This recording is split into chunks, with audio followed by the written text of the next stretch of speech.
The rise of the Ottoman Empire, how a small tribe became a mighty empire. Have you ever wondered how a small group of people could grow so powerful that they ruled over millions for hundreds of years? This is the story of the Ottoman Empire, a story of courage, faith, clever leaders, and big dreams. Welcome to History Vault. Today we will take you on a journey through time to discover how the Ottomans rose from a tiny tribe to become one of the greatest empires the world has ever seen. The beginning, a time of chaos. Our story starts in the 13th century, more than 700 years ago, in a place called Anatolia. Today this area is part of modern Turkey. Back then it was a land full of fighting and confusion. The big Seljuk Empire, which once ruled much of the region, was falling apart. Many small groups, called tribes, were fighting for land and power. One of these tribes was led by a man named Osman. Osman was not a king or a rich man. He was just the chief of a small group of warriors. But Osman had something special. He had a vision. He believed that his people could build something great if they worked together and followed their faith. Osman I, the founder. Osman I is the man who gave his name to the Ottoman Empire. In Turkish, the word Ottoman comes from Osman. Osman was brave, smart, and deeply religious. He inspired his followers with stories of justice and hope. He told them that they could create a new state where people could live in peace and follow their beliefs. Osman and his warriors started by taking small towns and villages from the crumbling Byzantine Empire, which was the main Christian power in the region. They were not the strongest or the richest, but they were determined. They treated the people they conquered fairly, which made many locals support them instead of fighting back. The dream grows, from tribe to state.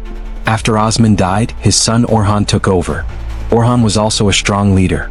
He made the Ottomans even more powerful by building a real army and making deals with other groups. The Ottomans were clever. They did not just fight with swords. They used marriage, trade, and friendship to grow stronger. One of the most important things the Ottomans did was to welcome people from different backgrounds. They allowed Christians, Jews, and Muslims to live together. This made their new state stable and rich, because people from many lands brought their skills, ideas, and money. The conquest of Constantinople, a turning point. For more than 1,000 years, the city of Constantinople was the heart of the Byzantine Empire. It was one of the richest and most beautiful cities in the world. Many armies tried to capture it, but all failed, until the Ottomans came. In 1453, a young and ambitious sultan named Mehmed II, also known as Mehmed the Conqueror, decided to take the city. He was only 21 years old, but he was determined. Mehmed built huge cannons, gathered a large army, and surrounded the city. After a long and hard battle, the Ottomans broke through the walls and took Constantinople. This was a huge moment in history. The city was renamed Istanbul and became the new capital of the Ottoman Empire. It was now the center of a new world power. Life in the Ottoman Empire. The Ottomans ruled over many different peoples and lands. Their empire stretched across 3 continents: Europe, Asia, and Africa. At its height, it included places like Greece, Egypt, Hungary, Iraq, and even parts of Arabia. What made the Ottoman Empire special was how it treated its people. The sultans, or rulers, allowed different religions to exist side by side. Christians, Jews, and Muslims could all practice their faiths. Each group had its own leaders and laws, but they all paid taxes to the sultan. This system was called the millet system, and it helped keep peace in a very diverse empire. The Ottomans also built amazing things. They created beautiful mosques, palaces, and markets. The Blue Mosque in Istanbul is still one of the most famous buildings in the world. They also built roads, bridges, and schools, making life better for many people. Suleiman the Magnificent, the Golden Age. The greatest Ottoman sultan was Suleiman, known as Suleiman the Magnificent. He ruled from 1520 to 1566. Under his leadership, the empire reached its largest size.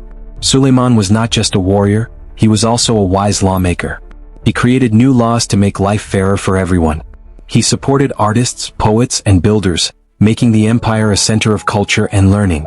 During Suleiman's time, the Ottoman Empire was respected and feared by other countries. Its armies were strong, its cities were rich, and its people were proud. The secrets of Ottoman success.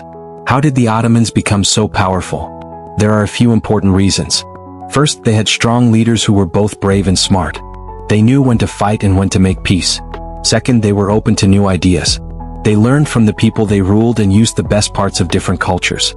Third, they were fair to their subjects. By allowing people to keep their religions and traditions, they avoided many rebellions. Fourth, they built a strong government. The sultans had loyal advisors and a well-organized army called the Janissaries. The Janissaries were special soldiers who were trained from a young age to serve the Sultan. The fall. Why did the empire end?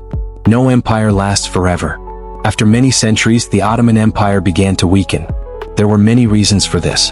As time passed, some sultans became lazy or cruel. Corruption grew and the government became less effective. New ideas about freedom and nationalism spread across Europe and the Middle East. Many people in the empire wanted to rule themselves instead of being controlled by the sultan. The empire also faced strong enemies. European countries like Russia, Austria, and Britain fought wars against the Ottomans. The empire lost land and money in these wars. The final blow came during World War I. The Ottomans joined the losing side, and after the war, their lands were taken away by the winners. In 1922, the last sultan left Istanbul, and the Ottoman Empire was officially over. A new country, Turkey, was born. The Ottoman legacy. Why does it matter today? Even though the Ottoman Empire is gone, its influence is still felt today. Many countries in the Middle East, the Balkans, and North Africa were once part of the empire. The food, music, and buildings in these places still show Ottoman style. The Ottomans also showed the world that people of different religions and cultures can live together in peace. Their system of government and their respect for learning and art are still admired. The story lives on. The story of the Ottoman Empire is a story of hope, courage, and change. It shows us that even the smallest group can achieve great things with the right vision and leadership.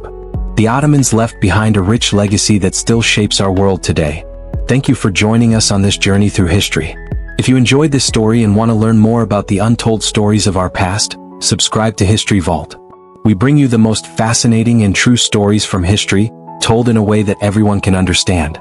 Don't miss out. Subscribe now for more incredible stories from History Vault.